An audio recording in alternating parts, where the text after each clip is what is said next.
ಎಲ್ರಿಗೂ ನಮಸ್ಕಾರ. Universe love ಚಾನಲ್ಗೆ ನಿಮ್ಮೆಲ್ಲರಿಗೂ ಸ್ವಾಗತ. ಗೈಸ್, ಬಿಗ್ ಬಾಸ್ ಮನೆಯಲ್ಲಿ ಈ ವಾರ ಕೂಡ ಜೋಡಿಗಳು ಕ್ಯಾಪ್ಟನ್ ಆಗಿದ್ದಾರೆ ಅಂತಲೇ ಹೇಳ್ಬೋದು.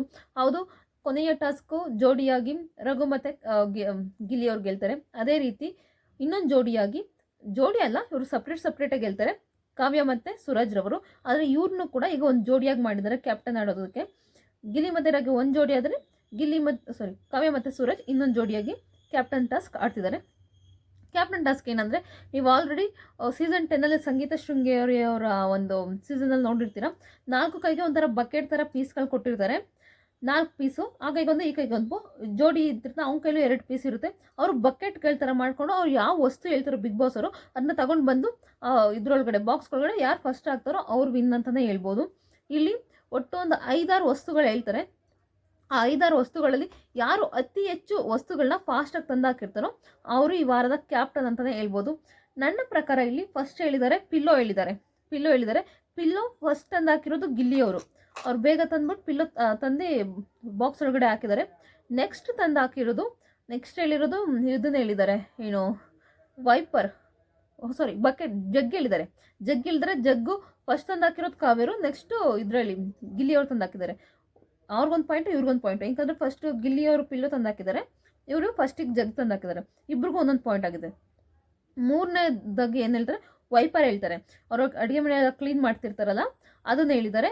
ಸೊ ಅದು ಒಂದೇ ವೈಪರ್ ಅಂತ ಇದ್ದಿದ್ದು, ಅದನ್ನೇ ಕಿತ್ತಾಡ್ಕೊಂಡು ಹೋಗಿ ಗಿಲ್ಲಿ ಅರ್ಧ ಅಂದರೆ ಮೇಲ್ಗಡೆ ಕ್ಯಾಪ್ ಬರುತ್ತಲ್ಲ ಅದು ಮತ್ತು ಸ್ವಲ್ಪ ಅದು ಕನೆಕ್ಟ್ ಇರುತ್ತಲ್ಲ ತಂದಿ ಥರ ಅದು ಕಿತ್ಕೊಂಡ್ಬಂದಿದೆ. ಇವ್ರದಂದರೆ ಫುಲ್ ವೈಪರ್ ಕಿತ್ಕೊಂಡ್ಬಂದಿದೆ. ಅದೊಂದು ಕಡೆದು ಮಾತ್ರ ಹೋಗಿದೆ, ಇವ್ರದ್ದು ಫುಲ್ಲು ನೀಟಾಗಿ ವೈಪರ್ ಎಲ್ಲ ಕಿತ್ಕೊಂಡ್ಬಂದಿದೆ. ಸೊ ಇಲ್ಲಿ ಏನಾಗ್ತಿದೆ ಅಂದರೆ, ಇಲ್ಲಿ ಉಸ್ತುವಾರಿ ವಹಿಸಿರೋದು ಗಿಲ್ಲಿ ಕಡೆಗೆ ರಜತ್ ಅವರು, ಇವ್ರ ಕಡೆ ಸೂರಜ್ ಮತ್ತು ಕಾವ್ಯ ಕಡೆ ವಹಿಸಿರೋದು ರಾಶಿಕ್ ಅವರು. ಸೊ ಇಲ್ಲಿ ಇವರು ರಜತ್ ಅವರು ಅವ್ರ ಕಡೆ ವಾದ ಮಾಡ್ತಿದ್ದಾರೆ ಗಿಲ್ಲಿ ಕಡೆ. ಇಲ್ಲ ಕೊಡೋದಾದ್ರಿಗೆ ಇಬ್ರಿಗೂ ಸೇಮ್ ಪಾಯಿಂಟ್ ಕೊಡಿ, ಅಂದರೆ ಒಬ್ರಿಗೊಂದು ಪಾಯಿಂಟ್ ಬೇಡ, ಇಬ್ರಿಗೂ ಒಂದೇ ಟೈಮಿಗೆ ತಂದು ಹಾಕಿದ್ದಾರೆ. ಸೊ ಇಬ್ರಿಗೂ ಒಂದು ಅರ್ಧ ಇಲ್ಲ, ಇಬ್ರದ್ದು ಟೈ ಮಾಡಿಬಿಡಿ ಅಂತ ಹೇಳ್ತಿದ್ದಾರೆ. ಅದಕ್ಕೆ ರಾಶಿಯವರು ಒಪ್ಕೊಳ್ತಾ ಇಲ್ಲ. ಯಾಕಂದರೆ ಅವರಲ್ಲಿ ವೈಪ್ ಮಾಡ್ಬೋದು, ಇವ್ರಲ್ಲಿ ಹೆಂಗೆ ವೈಪ್ ಮಾಡೋಕ್ಕಾಗುತ್ತೆ ಅಂತ ರಾಶಿಕ್ ಅವ್ರು ಹೇಳ್ತಿದ್ದಾರೆ.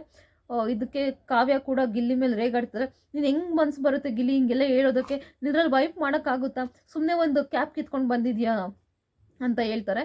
ಸೊ ಇದಕ್ಕೆ ಈ ಕಡೆ ಇವರು ಒಪ್ತಾ ಇಲ್ಲ, ರಜತ್ ಅವರು ಒಪ್ತಾ ಇಲ್ಲ, ಈ ಕಡೆ ರಾಶಿಕನೂ ಒಪ್ತಾ ಇಲ್ಲ. ಅದೇನು ಮಾಡ್ತಾರೆ ನಿರ್ಧಾರ ಗೊತ್ತಿಲ್ಲ. ನನ್ನ ಪ್ರಕಾರ ಆ ಗೇಮ್ ಎಲ್ಲ ನೋಡಿದಾಗ 100% ಈ ವಾರ ಕಾವ್ಯ ಮತ್ತು ಸೂರಜ್ ರವರು ಈ ವಾರದ ಕ್ಯಾಪ್ಟನ್ ಆಗಿದ್ದಾರೆ ಅಂತ ನನಗನ್ನಿಸ್ತದೆ. ಹಾಗೆಯೇ ಇಲ್ಲಿ ತುಂಬ ಎಲ್ಲರಿಗಿಂತ ಫಾಸ್ಟಾಗಿ ರಘು ಸರ್ ಸ್ವಲ್ಪ ಓಡೋಕ್ಕಾಗ್ತಿರಲಿಲ್ಲ. ಇದನ್ನು ಅವರಿಬ್ಬರ ಜೊತೆಯಾಗಿ ಅದನ್ನು ಬಕೆಟ್ ಶೇಪಲ್ಲಿ ಇಟ್ಕೊಂಡು ಹಿಂಗೆ ಹೋಗ್ಬೇಕಾಗಿದ್ದ ಕಾರಣ ಸ್ವಲ್ಪ ರಘು ಸರ್ ಹೋಗೋಕ್ಕೆ ತಡೆ ಮಾಡ್ತಿದ್ರು. ಸೂರಜ್ ಮತ್ತು ಕಾವ್ಯ ಅವರು ಸಣ್ಣ ಇರೋದು ಕೂಡ ಅದಕ್ಕೆ ಫಾಸ್ಟಾಗಿ ಎತ್ಕೊಂಡು ಓಡೋಗ್ತಿದ್ರು, ಅವರು ಫಾಸ್ಟಾಗಿ ತಂದು ಹಾಕ್ಬಿಡ್ತಿದ್ರು. ಇಲ್ಲೆಲ್ಲ ಒಂದು ಕಡೆ ಅವರು ಎಡವುದ್ರು ಅಂತ ನನಗನ್ನಿಸ್ತು. ಸೊ ಹಾಗಾಗಿ ಈ ವಾರದ ಕ್ಯಾಪ್ಟನ್ ಆಗಿ ಕಾವ್ಯ ಆಗಿ ಸೂರಜ್ ರವರು ಜೋಡಿ ಕ್ಯಾಪ್ಟನ್ ಆಗಿದ್ದಾರೆ. ಇಲ್ಲಿ ಗಿಲ್ಲಿ ಎಷ್ಟು ಹುರ್ಕೊಳ್ತಾನೋ ಗೊತ್ತಿಲ್ಲ. ಏಕೆಂದರೆ ಈಗ ಕ್ಯಾಪ್ಟನ್ ಬೆಡ್ ಅಂದರೆ ಒಬ್ಬರು ಪಕ್ಕದಲ್ಲೇ ಮಲ್ಕೊಳ್ತಾರೆ, ಇಲ್ಲಾಂದರೆ ಒಬ್ರು ಕೆಳಗಡೆನೂ ಮಲ್ಕೋಬೋದು. ಬಟ್ ಇಲ್ಲಿ ಗಿಲ್ಲಿ ಎಷ್ಟು ಹುರ್ಕೊಳ್ತಾನೋ, ಸೀರಿಯಸ್ ಇದೊಂದು ಮಜವಾಗಿರುತ್ತೆ ಈ ವಾರ ಅಂತಲೇ ಹೇಳ್ಬೋದು. ನೋಡೋಣ, ಯಾರು ಇನ್ನೂ ಕನ್ಫರ್ಮ್ ಆಗಿಲ್ಲ. ಬಟ್ ಎಲ್ಲರಿಗಿಂತ ಫಾಸ್ಟಾಗಿ ಹೋಗಿ ಪ್ರೊಸೆಸ್ ಟಾಸ್ಕ್ ಆಡ್ತಿದ್ದು ನೋಡಿದ್ರೆ 100% ಕಾವ್ಯ ಮತ್ತು ಸೂರಜ್ ಅವರು ಈ ವಾರದ ಕ್ಯಾಪ್ಟನ್ ಆಗಿದ್ದಾರೆ ಅಂತ ಅನಿಸುತ್ತೆ. ನನಗೆ ಮುಂದಿನ ಅಪ್ಡೇಟ್ ಬಂದಾಗ 100% ಯಾರು ಕ್ಯಾಪ್ಟನ್ ಆಗಿದ್ದಾರೆ ಅಂತ ಹೇಳ್ತೀನಿ. ನೋಡುವ, ನಾನು ಹೇಳಿರೋದು ಸುಳ್ಳಾಗುತ್ತಾ ಅಥವಾ ಕರೆಕ್ಟ್ ಆಗುತ್ತಾ ಅಂತ ನಾನು ಮುಂದಿನ ವಿಡಿಯೋದಲ್ಲಿ ಹೇಳ್ತೀನಿ.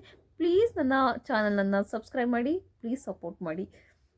ಹಾಗೆ ಇನ್ನೊಂದು ಹೇಳ್ಬೇಕಂದ್ರೆ, ಈ ವಾರ ಏನು ಜೋಡಿ ಟಾಸ್ಕ್ ಇದೆಯಲ್ಲ, ಮುಂದಿನ ವಾರ ಈ ಜೋಡಿಗಳಿಗೆ ಅಂದರೆ ಒಬ್ರಿಗೂ ಒಂದೊಂದು ಏನಂತಾರೆ, ಒಬ್ಬೊಬ್ರಿಗೂ ಒಂದೊಂದು ಟೀಮ್ ಕಟ್ಟಿ, ಆ ಜೋಡಿಗೊಂದು ಟೀಮು ಈ ಜೋಡಿಗೊಂದು ಟೀಮ್ ಆ ಥರ ಕಟ್ಬಿಟ್ಟು, ಅಂದರೆ ಸೂರಜ್ಗೊಂದು ಟೀಮ್ ಕಟ್ತಾರೆ, ಈಗ ಕಾವ್ಯಗೊಂದು ಟೀಮ್ ಕಟ್ಬಿಟ್ಟು ಬೇರೆ ಥರನೇ ಇದನ್ನು ಮುಂದಿನ ವಾರ ಟಾಸ್ಕ್ಗಳಿರುತ್ತೆ ಅಂತ ನಾನು ಅಂದ್ಕೊಂಡಿದ್ದೀನಿ. ನೋಡುವ ಹೇಗಿರುತ್ತೆ ಅಂತ.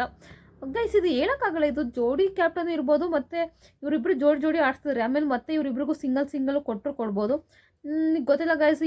ಇವತ್ತೇ ಆ್ಯಕ್ಚುಲಿ ರಕ್ಷಿತಾ ಮತ್ತು ಧ್ರುವಂತವ್ರು ಇಬ್ಬರು ಕೂಡ ಸೀಕ್ರೆಟ್ ರೂಮಿಂದ ಹೊರಗಡೆ ಬರ್ತಾರೆ. ಇವ್ರದ್ದು ಇಬ್ಬರದು ಅವಳಿ ಹೆಂಗಿರುತ್ತೋ ಗೊತ್ತಿಲ್ಲ. ಇನ್ನೂ ಮೋಸ್ಟ್ಲಿ ಧ್ರುವಂತವ್ರು ಬಂದು ರಜತರ ಮೇಲೆ ರುಚಿಗೆ ಹೇಳ್ತಾರೆ, ರಕ್ಷಿತಾ ಬಂದ್ಬಿಟ್ಟು ರಾಶಿಕಾ ಇಂಥವ್ರ ಮೇಲೆ ರುಚಿಗೆ ಹೇಳ್ತಾರೆ ಅಂತ ನನಗನ್ಸುತ್ತೆ. ನೋಡುವ ಯಾರ ಮೇಲೆ ರುಚಿಗೆ ಹೇಳ್ತಾರೆ ಅಂತ ಗೊತ್ತಾಗುತ್ತೆ. ನಿಮ್ಮ ಪ್ರಕಾರ ನನಗೇನು ಸೀಕ್ರೆಟ್ ರೂಮ್ ಅಷ್ಟೊಂದು ಇಂಟ್ರೆಸ್ಟಿಂಗ್ ಅಂತ ಏನು ಅನಿಸ್ಲಿಲ್ಲ ಗೈಸ್. ಏನು ಇವ್ರ ಬಗ್ಗೆ ಅವ್ರು ಏನು ಮಾತಾಡಲೇ ಇಲ್ಲ. ಇನ್ನೇನು ಸೀಕ್ರೆಟ್ ರೂಮ್ ಸ್ವಲ್ಪ ರಕ್ಷಿತನ ಹೊಗಳಿದ್ರು ಅಷ್ಟೇ. ರಜತವರೆಲ್ಲ ಒಂಚೂರು ಧ್ರುವಂತನ ಅವನ ಬಗ್ಗೆ ಯಾರು ಕೇರ್ ಮಾಡೋಲ್ಲ ಅನ್ನೋ ರೀತಿ ಮಾತಾಡಿದ್ರು ಅಷ್ಟೇ ಹೊರತು ಇವ್ರ ಬಗ್ಗೆ ಏನು ಅಷ್ಟು ಮಾತಾಡಲಿಲ್ಲ. ಸೊ ಇದೇ ಬಂದು ಇಲ್ಲಿ ಟಾಸ್ಕ್ ಬಗ್ಗೆ ರೇಗಾಡ್ತಾರೆ ಅಷ್ಟೇ. ನಿಮ್ಗೇನು ಅನ್ಸುತ್ತೆ ಗೈಸ್ ದಯವಿಟ್ಟು ಕಮೆಂಟ್ ಬಾಕ್ಸಲ್ಲಿ ಕಮೆಂಟ್ ಮಾಡಿ. ಪೂರ್ತಿ ವಿಡಿಯೋ ನೋಡೋದಕ್ಕಾಗಿ ಧನ್ಯವಾದಗಳು. ನೋಡುವ ಯಾರು ಕ್ಯಾಪ್ಟನ್, ಯಾರು ಜೋಡಿಯಾಗಿ ಕ್ಯಾಪ್ಟನ್ ಆಗಿದ್ದಾರೆ ಅಂತ ನೋಡುವ.